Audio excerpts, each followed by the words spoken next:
Dans cette session, nous allons voir la gestion des contenus et des typologies de contenus dans Drupal. Nous allons, dans un premier temps, comprendre ce qu'est un type de contenu et le concept d'entité dans Drupal 8. Ensuite, nous allons créer une typologie de contenu avec de nouveaux types de contenus, la suppression de types de contenu. Et ensuite, nous allons passer en revue l'ensemble des configurations disponibles en Drupal 8 pour les types de contenus que nous allons pouvoir créer. Enfin, nous irons créer, gérer rapidement quelques contenus et leur révision de manière à publier nos premiers contenus sur Drupal 8. Première introduction au type de contenu et aux entités en Drupal 8. On peut dire effectivement qu'un type de contenu en Drupal correspond à une sorte de modèle de données. Si vous êtes un développeur, vous pourrez l'appeler objet, et même en code le manipuler en tant que tel. Pour un site d'actualité, nous allons avoir un type de contenu article. Pour un site de recettes de cuisine, nous aurons un modèle de données qui sera plutôt un modèle de données de recettes ou de chef. Un site de vidéo, on va avoir un type de contenu vidéo. Bref, en fonction de votre besoin, vous allez créer une typologie de contenu qui vous correspond et qui disposera, on le verra par la suite, de ses champs propres et de ses caractéristiques propres. Vous avez donc autant de types de contenu que souhaité, vous n'avez pas de restrictions en Drupal pour créer autant de typologies de contenu qu'aura besoin votre site et éventuellement le faire évoluer dans le futur. Pour information, un type de contenu est en fait une sous-typologie, on appelle ça en Drupal un bundle, à ne pas confondre avec d'autres technologies comme Symfony dont les bundles sont complètement autre chose, c'est-à-dire des espèces de modules. Là, les bundles, ce sont des sous-typologies d'entités. En fait, une entité sous Drupal, c'est quoi? C'est un fameux objet ou un modèle de données qui dispose de caractéristiques propres. Et on peut notamment lui associer des champs. Nous verrons ensuite d'autres typologies d'entités, par exemple les commentaires et leur configuration sont typiquement un autre type d'entité, c'est-à-dire un autre objet. Je vais avoir des commentaires et les caractéristiques des commentaires vont être d'être reliés à un contenu et d'avoir des configurations propres. Par exemple, est-ce qu'on va mettre la capacité de mettre son email ou pas, on aura des restrictions d'accès particulières, et par conséquent, les types de contenus, eux aussi, ont leur configuration propre. Nous verrons ensemble par la suite que nous avons encore plus de typologies d'entités que cela.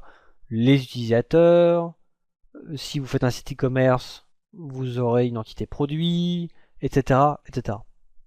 Concentrons-nous sur les types de contenus pour le moment. Supposons que nous créons un site informatif, un site de news. Nous allons disposer d'un contenu reportage, d'un contenu événement. Ainsi, nous allons supprimer le type de contenu article qui est packagé par défaut dans l'installation standard de Drupal.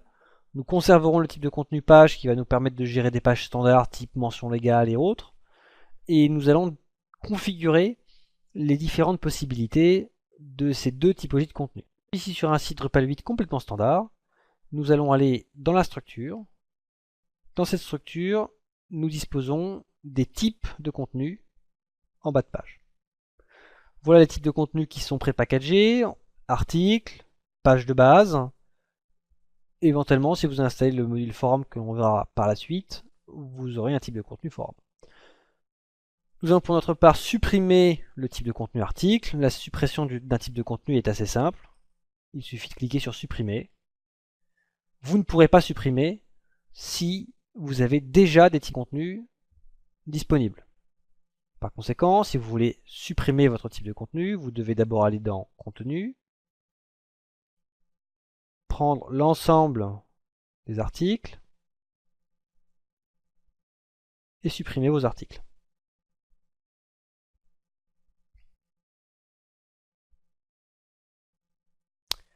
Une fois vos articles supprimés, vous pourrez repartir dans la structure, dans les types de contenu, et supprimer votre contenu, puisque on ne peut supprimer le type de contenu qu'à partir du moment où il ne contient aucun contenu.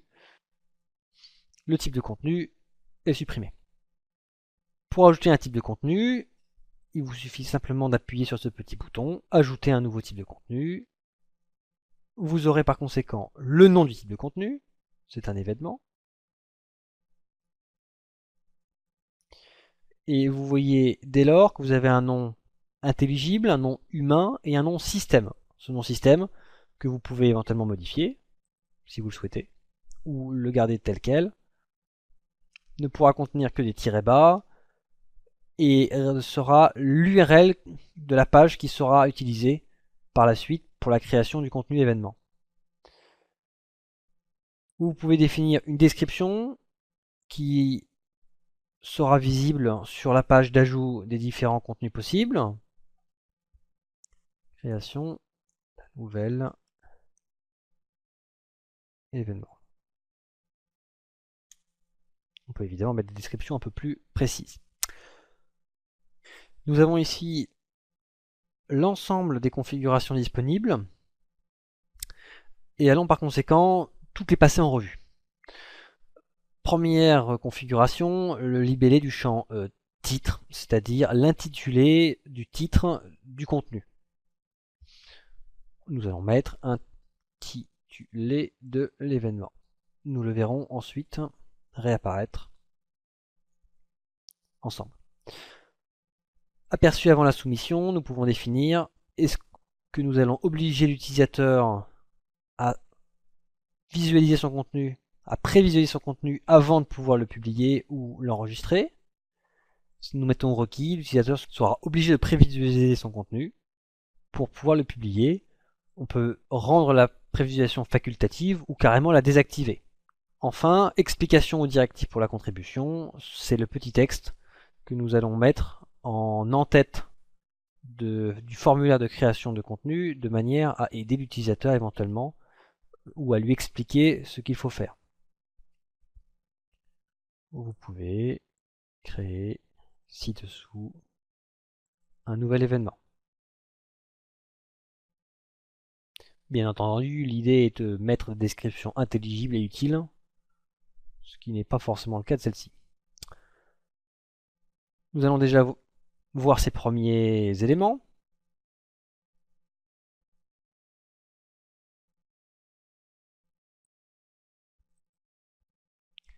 Nous allons mettre ajouter du contenu. Nous avons bien notre type de contenu événement, l'élément intelligible. La description dont nous avons parlé ensemble. Nous allons regarder en parallèle la structure de notre type de contenu de manière à tout vérifier. Modifier. Nous avons bien ici le nom intelligible que nous retrouvons ici. La configuration de l'intitulé, nous allons par exemple le corriger en mettant un accent.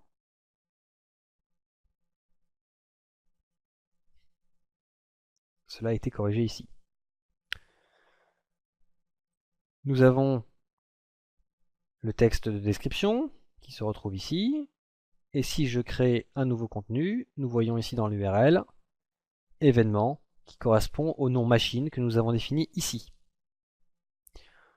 Sur les paramètres du format de contribution, nous allons voir ici l'intitulé de l'événement qui est le titre, d'accord.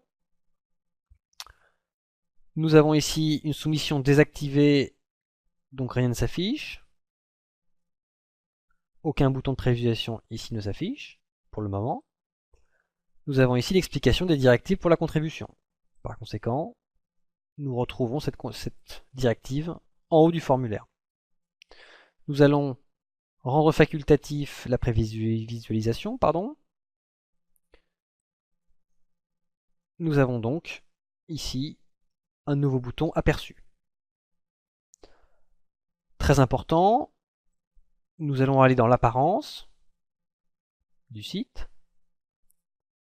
Et tout en bas, nous avons ici une case à cocher permettant d'utiliser ou non le thème d'administration lors de la création ou la modification de contenu. Si vous définissez la capacité à l'utilisateur de prévisualiser son contenu, vous risquez d'avoir la nécessité d'être bien sur le site en front office avec le thème final, de manière à ce que la personne puisse effectivement et correctement visualiser le contenu tel qu'il sera affiché à l'utilisateur final. Nous allons donc décocher cette case. Et repartir de notre création de contenu. Nous sommes passés ici sur le site de Front Office. Nous pouvons créer l'événement. Le formulaire est à l'intérieur du site en front. Intéressant. Nous pouvons par conséquent réaliser l'aperçu. Titre de mon nouvel événement. Corps texte. Aperçu. Je vois donc ici l'aperçu de mon contenu tel qu'il devrait être affiché à la fin. Je peux même définir, nous le verrons plus tard, quel mode d'affichage je veux prévisualiser, car nous pouvons avoir plusieurs modes d'affichage, comme nous le verrons dans les vidéos suivantes, pour un même contenu. Je reviens au contenu et je peux enregistrer et publier mon contenu. Je reviens dans la configuration du type de contenu, modifier.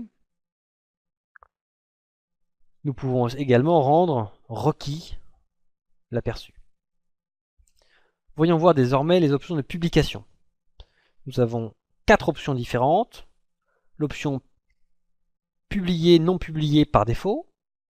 En effet, si je décide d'ajouter un nouvel événement, par défaut, le bouton est enregistré et publié.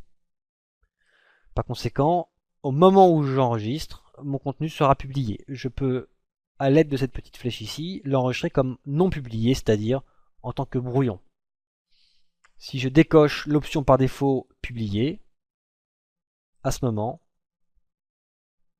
par défaut, je l'enregistre comme non publié, ce qui ne m'empêche pas évidemment de l'enregistrer et de le publier d'un coup. Nous allons revenir dans la modification pour voir les autres configurations. Nous avons la promotion en page d'accueil et l'option d'épinglage en haut des listes qui sont des cases à cocher. Les options de promotion, promu en page d'accueil, épinglé en haut des listes. Par défaut, en Drupal, si vous cochez la case promu en page d'accueil, votre contenu va s'afficher automatiquement en page d'accueil. Et si vous l'épinglez en haut des listes, automatiquement votre contenu va s'afficher en page d'accueil en tête de liste. Événement, décidément, en tête. Nous allons l'enregistrer et le publier. Et en page d'accueil, nous allons voir l'événement en tête, qui est ainsi promu, non seulement en page d'accueil, mais également en tête de liste. Nous allons continuer notre exploration des options.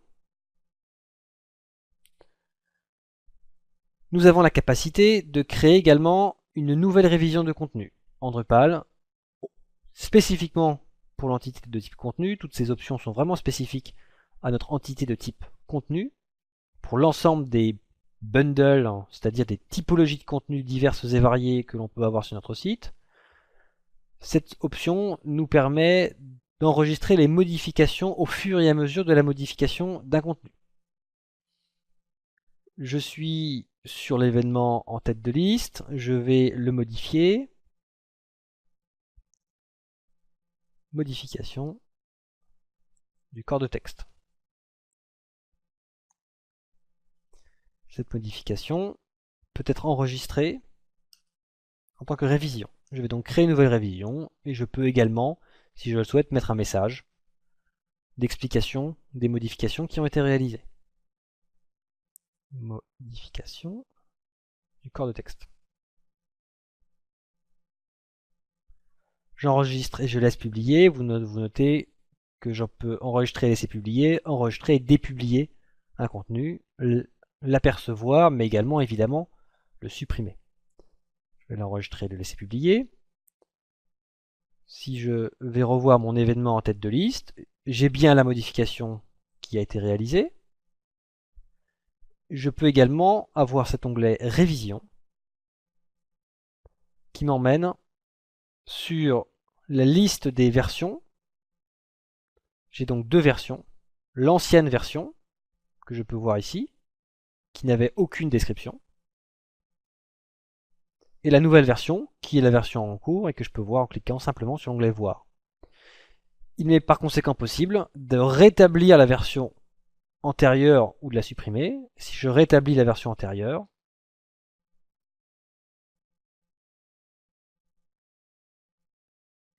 automatiquement le système me crée une nouvelle révision de contenu, de manière à traquer le fait que j'ai rétabli une version antérieure. Et quand je vais la voir, je n'ai plus le corps puisque j'ai rétabli la version sans le corps de texte. Nous verrons les paramètres de langue dans une autre vidéo sur la partie multilingue, comment passer son site Drupal en multilingue. Nous allons plutôt regarder les paramètres d'affichage, très simples, qui permettent simplement d'afficher ou de masquer l'auteur et la date de création du contenu. En effet, dans mon événement, j'ai bien soumis par admin, qui est mon compte utilisateur et le pseudo de mon compte utilisateur, le lundi 4, 27-4. Si je décoche cette case, immédiatement se désaffiche cette information. Cette information est évidemment plutôt intéressante dans le cas d'articles de contenu régulièrement utilisés dans lequel on veut réellement avoir un auteur et pouvoir accéder à la page de l'auteur. En effet, comme vous l'aurez remarqué, si j'affiche l'auteur, je peux aussi voir le profil de l'utilisateur qui a créé cet article. Enfin, dernière configuration, il m'est possible également de définir l'ensemble des différents menus auxquels je souhaite pouvoir ajouter mon contenu. Si je décoche cette case, à ce moment-là, aucun menu ne sera accessible. Et en modification, il ne m'est pas possible d'ajouter un menu. En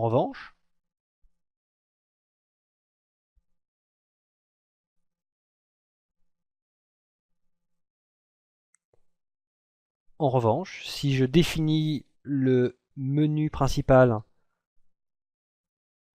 comme un menu pouvant être utilisé par le type de contenu,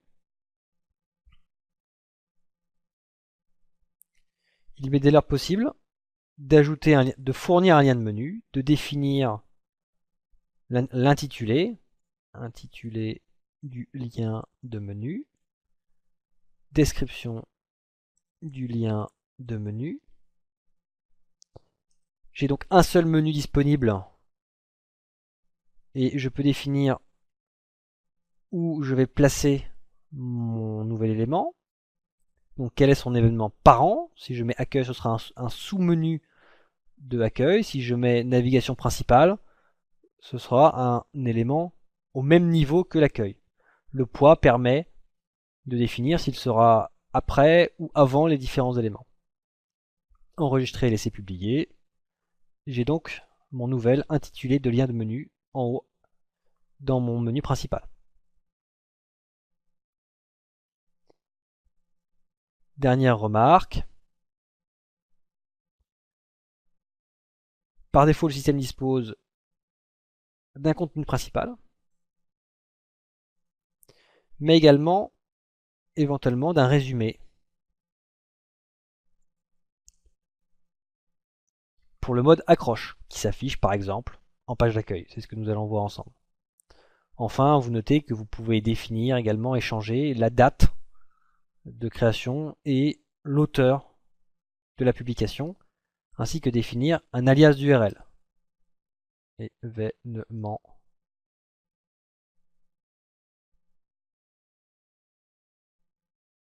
J'ai donc bien mon contenu principal. Je suis bien sur l'URL événement. J'ai bien mon élément de menu lien de menu avec la description du lien de menu. Et si je reviens en page d'accueil, il est bien en tête avec le résumé de l'article. Et quand j'en sais plus, j'aurai ici le contenu principal de l'article. Pour la suite de notre travail, nous allons également créer un nouveau type de contenu. Le type de contenu reportage.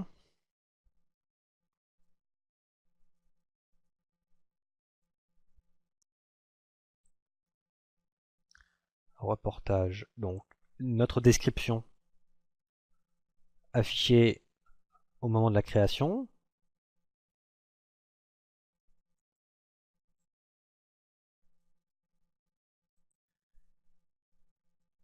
L'intitulé du titre.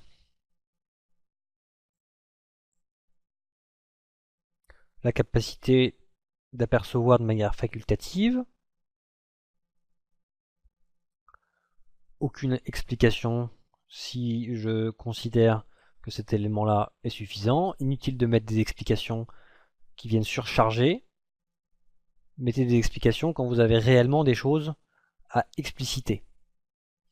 On pourrait par exemple mettre « N'oubliez pas de définir un résumé à votre article